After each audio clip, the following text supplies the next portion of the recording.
Hello, yes, it's me, Lizzie B. And today I'm here to roast Frozen 2 some more. Sorry if you're tired of it. Hopefully, it's the last time.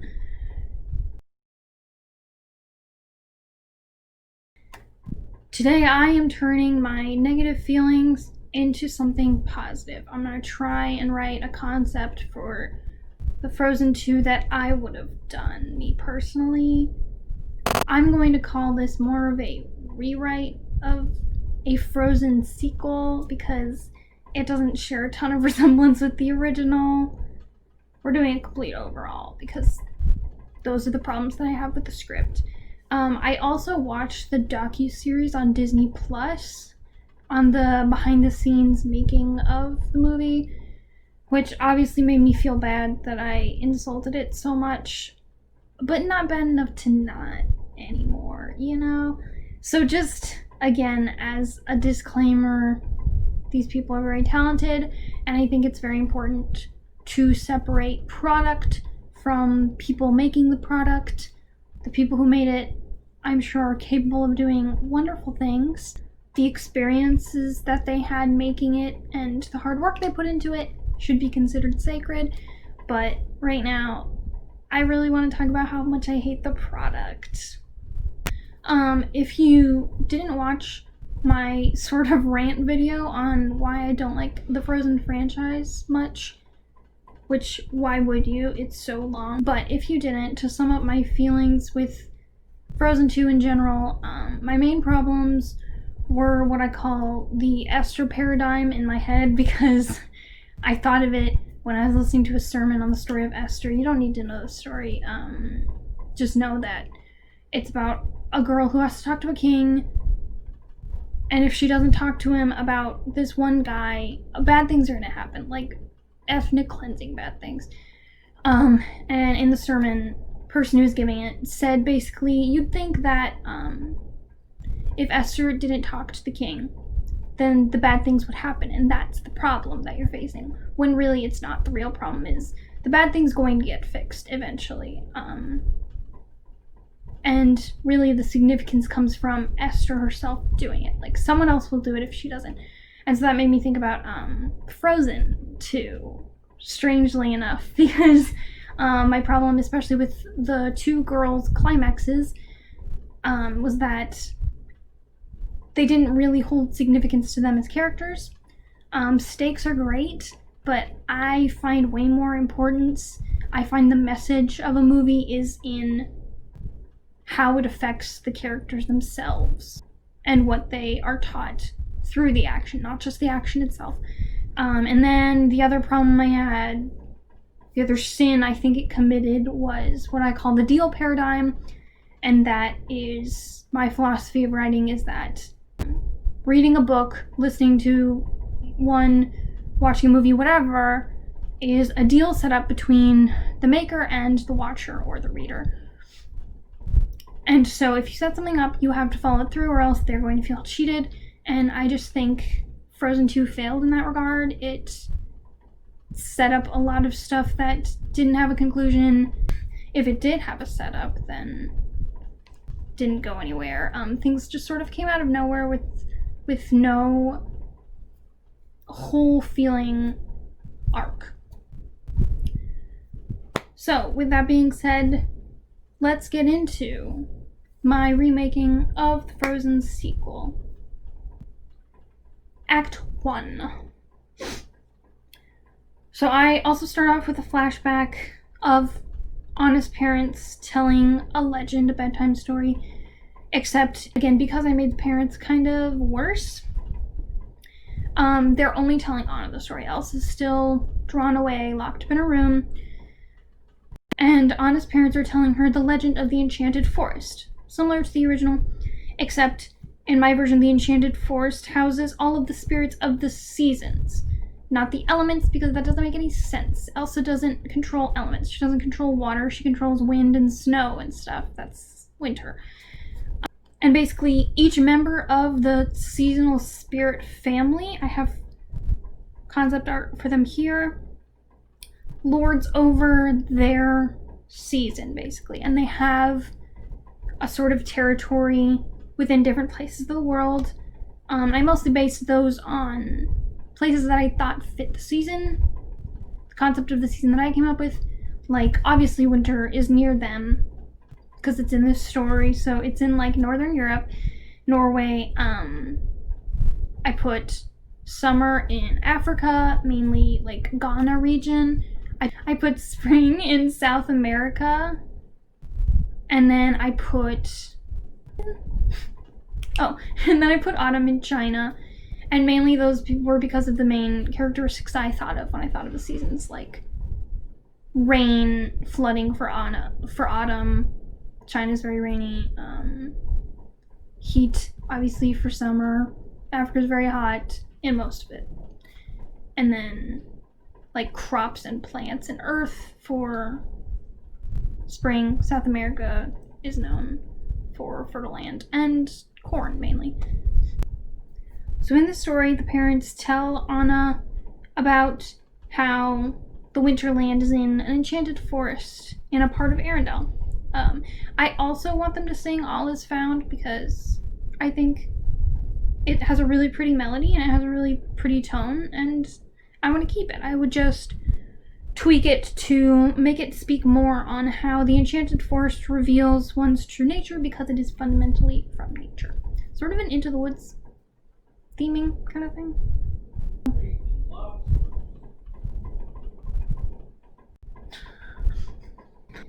So the lullaby or just the story might talk about how winter is about ice and wind.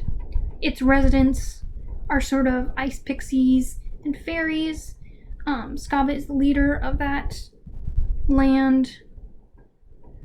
The autumn land is all about water and wind. So it has river horses and crow people as its residents.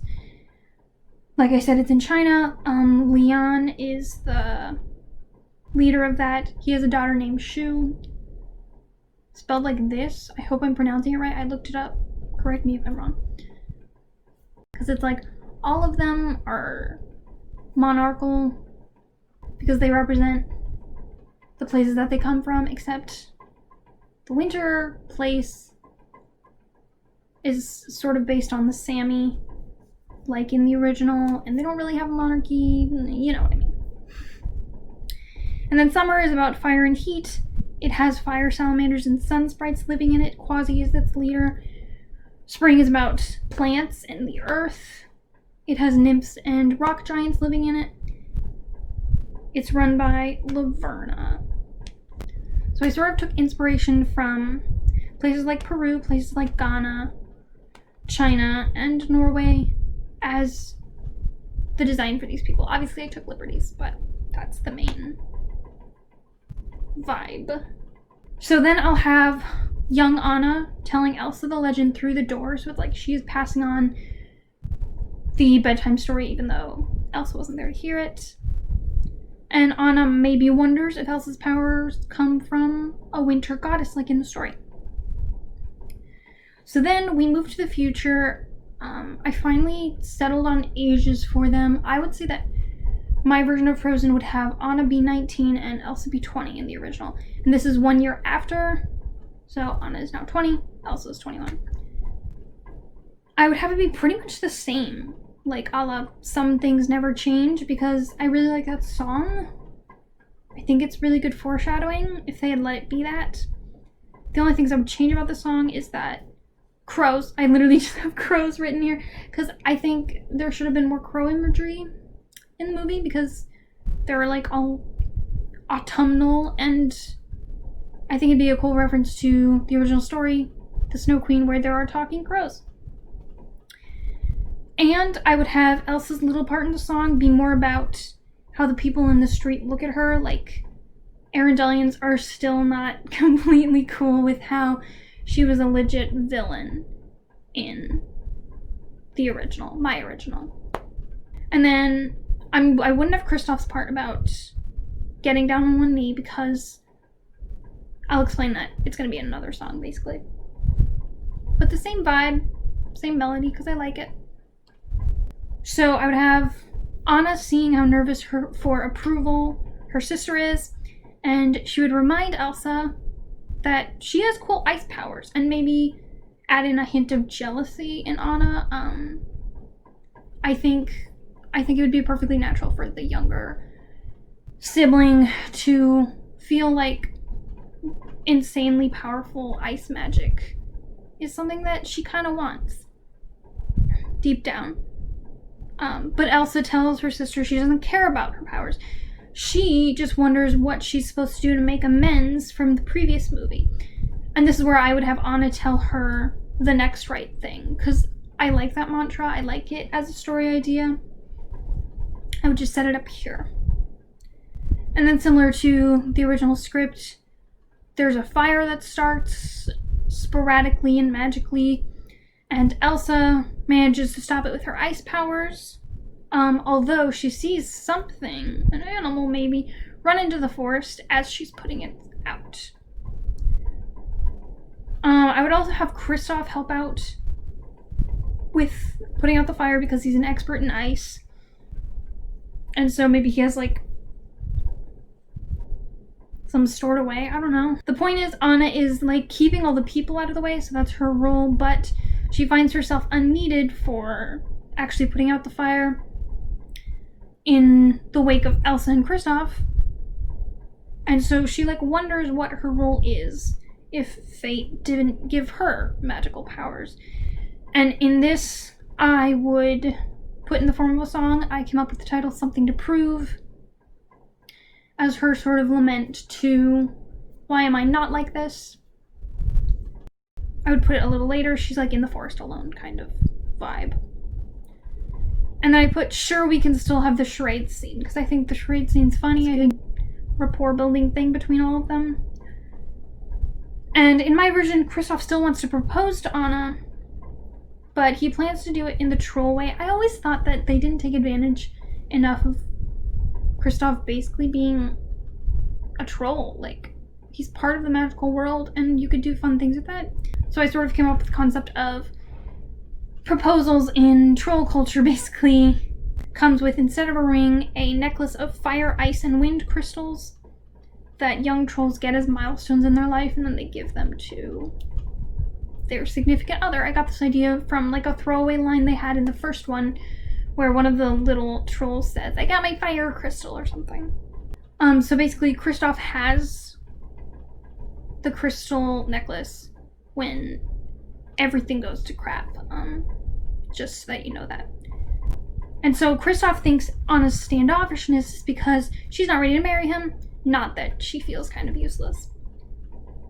So then I would have, actually, I would bring back Get This Right, which is a cut song from the original about Kristoff being insecure and afraid of proposing and not doing it very well.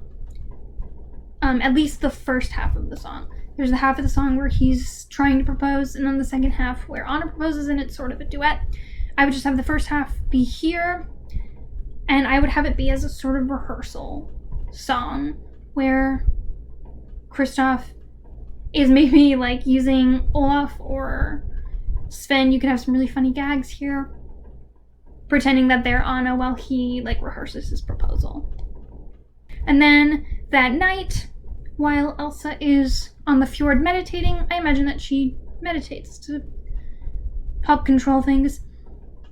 And Anna is still out in the forest when she's taken by fire salamanders. Taken from the little salamander guy from the movie, except these ones are older. Like, that one's a baby. And they take her because the salamanders think that Anna is Elsa, because she has that strand of white hair that smells like magic. Yes, in my version, she still has the strand of white hair. It doesn't go away from the first one. And the salamanders want to kill her because they're hoping that that will pass Elsa's powers on to someone worthier, someone who is actually belonging to the Winterland, the Enchanted Forest, instead of a human, which was not expected. We'll reveal that later. So Elsa and Kristoff find out Anna's gone. They immediately set off to track the salamanders, and they leave like a royal council in charge, whatever. And when they reach the Enchanted Forest edge, the forest lets them in because it only accepts people that share its magic. Elsa obviously has magical powers, and Kristoff has a troll artifact with him. It would sense that, I guess. I don't know. And so Elsa finding this Enchanted Forest would be like, oh, so the stories my parents told me were true. I just forgot about those for a while. Just cause. And this could have something to do with the winter goddess. And maybe she goes to Grandpappy, like in the original, to ask about it, and he says that him and his troll family actually came from the Spring Kingdom, the Spring Territory, like in Peru. And that when one of the goddesses had been killed like 20 years ago, strange things began happening within the seasonal worlds. And so they left, and they had grown complacent in not thinking about that world anymore because now they were in Arendelle. And they had never told Elsa this before because they didn't know if she was trustworthy until now. So as Elsa and Anna are on their quest, we flash back to Anna, who manages to escape being taken by the fire salamanders because she like breaks a sword off a statue in the courtyard of like the Winter Palace, I suppose. Because, I mean, the Sami don't actually have monarchs, so I was like, but I still kind of want like a magical place. The magical place that the goddess, the winter goddess, would have lived in. We'll call it a palace. Yeah, so she fights them off with a sword because Anna barely had any time with a sword in the original, and I wanted to give her a sword, dang it. Like in the trailer, that was a good trailer. So Anna fights them off and like interrogates them. I sort of have this idea of like a joke being that she's like growing really brutal, like asking them where they come from and where they're taking her, except like Anna, they can't answer you, they don't speak English because they're salamanders. But eventually she chases them off at least, and maybe like a baby salamander is left behind that she makes friends with, and that is, I think his name was Bruni in the original, because he's really cute. I think we can use him. So Anna and Bruni find themselves eventually within the Winter Palace. And maybe she sees like some remnants of a fight or a long over battle. To make sure that she doesn't look suspicious, she disguises herself in like an ice guard uniform that she finds. And I imagine that she finds sort of locals who are visiting the palace who are from like the winter territory. And I imagine them with like thick Canadian accents, like they're clueless tourists who have come to see the site of their goddess's death, essentially. So she learns from these tourists that Skava, the goddess's death, caused this really bad drought, like this imbalance within the territory and the Enchanted Forest. I imagine these tourists maybe seeing Anna's like stripe in her hair and being like, does she have ice magic or something? But before we get that, we flash to Elsa's gang, who is traveling. We're traveling to the Enchanted Forest, where they run into, maybe like right outside the forest or something, where they run into a small group of winter pixies and ice fairies who live in this area. And one of these fairies is Honeymaren. This is how I integrated her character. Same design, except maybe with some wings or something. We want to establish within the story that she is the better fit for Winter Queen. So she like has command of these people she's traveling with. She knows about the land. She helps Elsa and the others out. She tells them that their goddess mysteriously died, which made the fog wall of the Enchanted Forest go up, maybe. And like creatures started to die because it started getting hotter.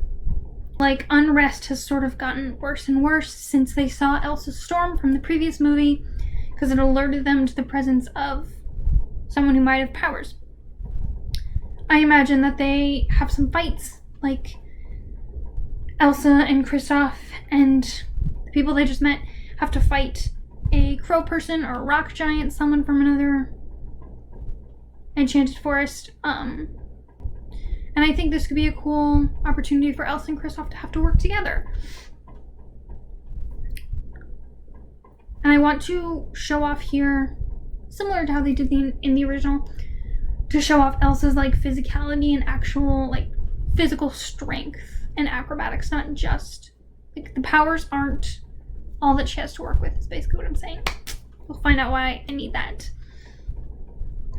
So Honeymaren helps to guide them through any other attacks that they go through. From Seasonal Footman, I wrote, because she tells them that they are sent. The people who are attacking them are sent by the King of Autumn, Leon, because he wants Elsa dead, while Honeymaren just wants things to be resolved, even if it means that a mortal has the ice powers. Things just seem uncertain right now. At one point, I also want Honeymaren to mention that another member of the royal seasonal family has the ability to transfer powers from one person to another. Because she heard it rumored about when she would like go to the castle as like maybe she was an ambassador or something, in a sort of ceremony as a transfer of power in extreme circumstances. Honeymaren only says this like out of concern, speculating that instead of eventually giving the Autumn Crown to Shu, his daughter Leon might take Elsa's powers and give them to Shu, but he'll probably just kill her. But this will be important for the future. I would have Reindeers Are Better Than People, like the continuation of the song at this point, except I would have it where Elsa and Kristoff are camping out for the night. And it's a sort of song that he sings, just didn't worry. I actually did rewrite these lyrics because it's so short and easy to do. I put, reindeers are better than people. Sven, why is love so hard? Yes, people bleed for you and leave you and need you. Everyone makes you sad, except you. Talking to Sven. People will be there for reindeers. So then why do things feel black? And then Elsa joins in, speaking. You feel what you feel, and those feelings are real. Don't worry, Kristoff. We'll get her back. That's basically that. So then we go back to Anna, who is being told the story of how the goddess died by the winter tourists. We get a flashback of Anna and Elsa's parents basically confronting Skava, being like, there's this giant storm that's about to destroy Arendelle. It could do so much damage. We need you to stop it. But Skava's like, that's not how winter works. It does what it does. I'm just here to lord over it. I can't, like, play favorites. And so, like, things sort of escalate until they're attacking each other sort of brutally, and she gets killed. And when Skava died, her power went to the youngest host nearby as an heir, because that's just where they go, which is a fetus in the queen's body because she was pregnant with Elsa. So that's my origins on how Elsa got her powers. Then I have a conversation between the tourists and Anna. After hearing this story, is understandably distressed. The tourists are like, what's wrong, dear? Anna, the king and queen had her killed just because of a storm? Tourists, well, to be fair, I'm sure they wanted to protect their kingdom. Arendelle, was it? Anna, who's a little bitter. Yeah, they were always protecting Arendelle. Too bad they weren't protecting their children. And then I would have her realize, wait, that's where the powers must have come from. They must have gone into the youngest person nearby or something. Tourists, what do you mean, dear? Anna, my mother was pregnant 21 years ago. Tourists, oh my goodness, a human winter queen. And then they bow because they think that it's her. And Anna, who is feeling flattered for a moment, and like maybe just for a split second she's like, oh, I could tell them that it's me and just have my ego stroked for a second. But then shakes her head and is like, no, you're mistaken. Elsa, my sister's the one with powers. I'm sure she'll be coming to find me soon. Tourists, well, she better find you quickly, my dear, because the King of Autumn has long been angry for the death of his daughter, especially at the hands of humans. He's been building an army from all the seasonal kingdoms since the Great Storm a year ago. He wants the snow to turn red with blood born from justice. Like, this tourist gets, like, really angry. And then she's like, oh, I wonder if we can find a restroom around here somewhere. Bye, sweetie. You know, that joke. Someone could probably do it better than me. And Anna's like, oh, I need to find Elsa. We then flash to a royal camp in the wilderness where King Leon, the Autumn King, has gathered the soldiers of all these different realms of seasons. And right now he's sort of on the road, on the way to Norway, on the way to the Enchanted Forest.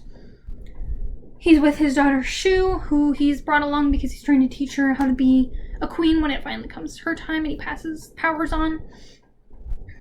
He's speaking to his daughter Shu as they sit by the fire in like a big army camp. I would have the father seem the angriest that Anna escaped, while Shu is just confident that a nice pixie loyal to them will bring Anna to them, and that will bring Elsa as well. I also want a song for Shu to sing here. I thought it'd be cool if she sang Something to Prove Reprise, where she just sings about how she feels a little scared for the responsibility that she has, but she wants to prove herself to her father.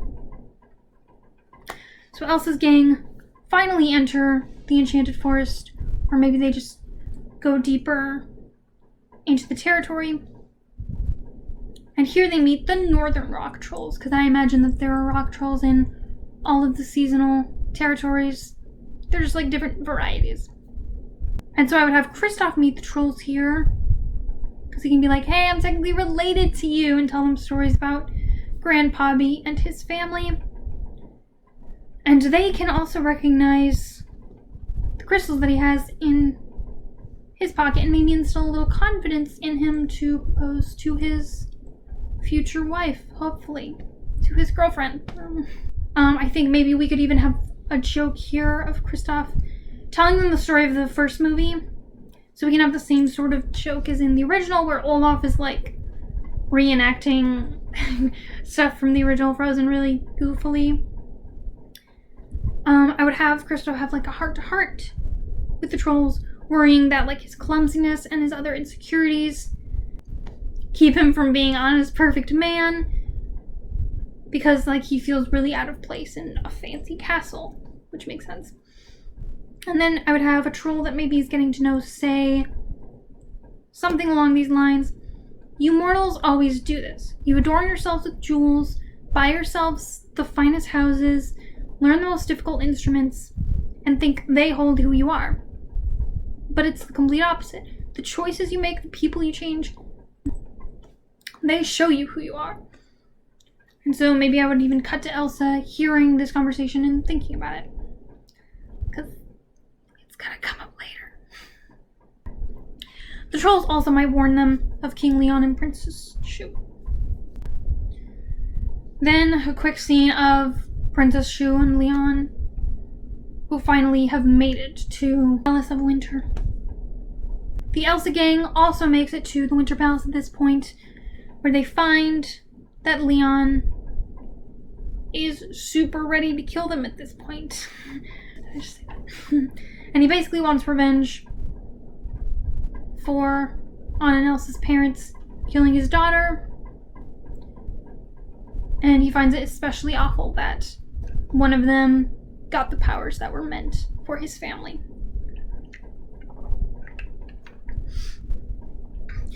I would then go back to Anna, who is taken by the turncoat pixie who's loyal to Shu and Leon, and taken before the Winter Throne.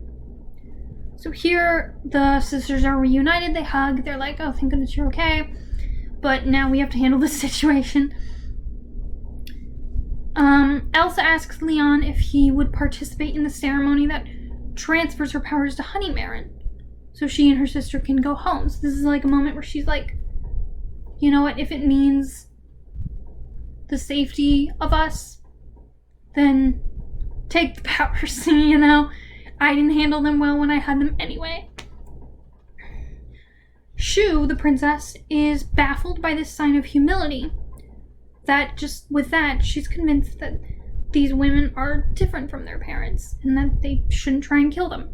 But Leon is still bitter, so he locks Anna up in the winter dungeon before she can try and talk Elsa out of like giving up her powers or anything, you know? Especially because Elsa is still thinking that she can appease him by just giving up the powers. Well, it's clear that he will kill her as soon as that happens. Here I want Elsa to be sitting in a corner of the throne room alone, while Anna is locked in her cell, and then they start to sing a duet version of The Next Right thing. Obviously, lyrically, it's going to be very different from the original, but again, I really like the concept for the song. I think it could be really cool and angsty, where like Anna is just willing her sister not to do this, while Elsa is getting into formation for the powers giving up ritual. Visually, I imagine this to be similar to that moment in the original where all of the Northuldrans sort of spiral around Elsa and Anna. Like there's glowing and there's singing and stuff. So I would have Anna basically singing about how Elsa should not be giving up a part of her. But Elsa is singing that Anna is the best part of her.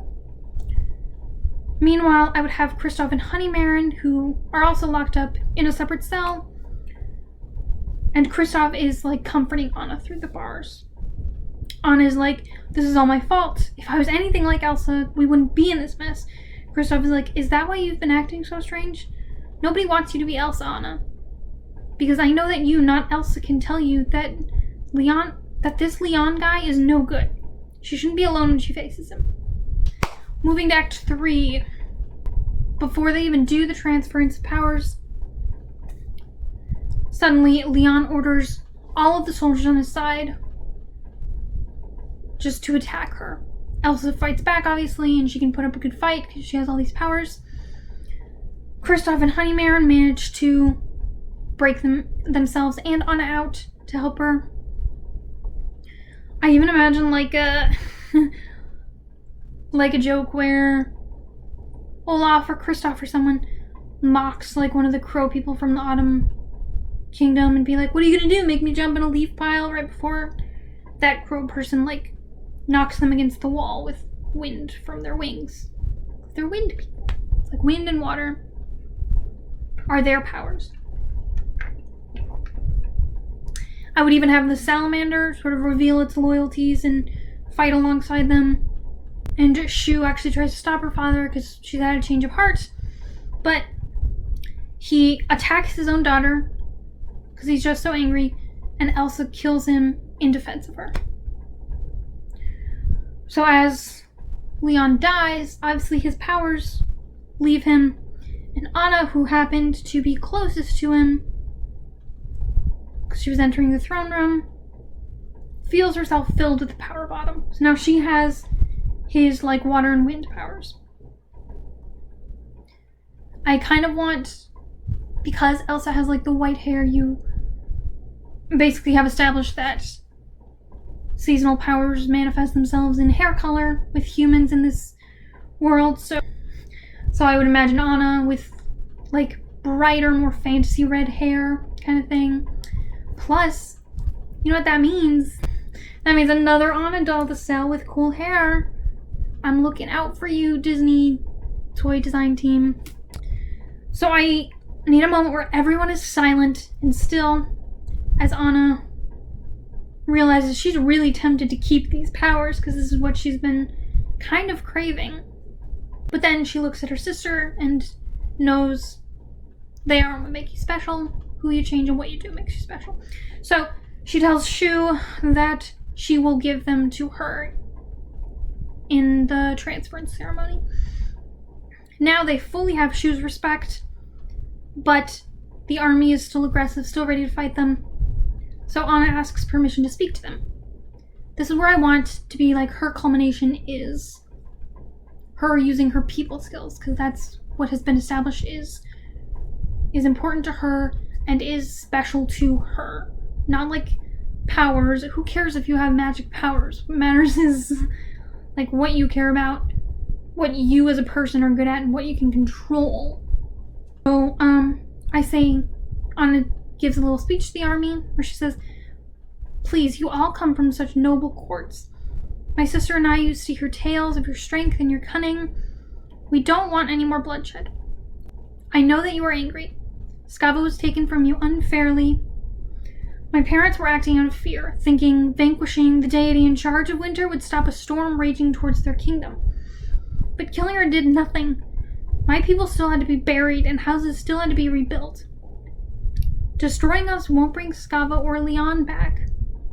I believe we don't need to be defined by our past."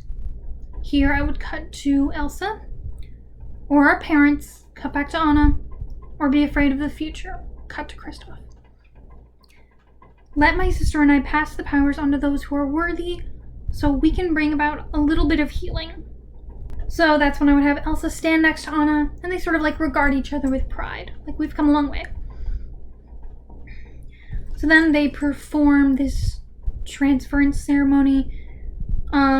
This is where I would have like the Winter Voile, I think it was called, which is like the na na na hey na na song, because I really liked that they brought it back in the sequel. It's really gorgeous.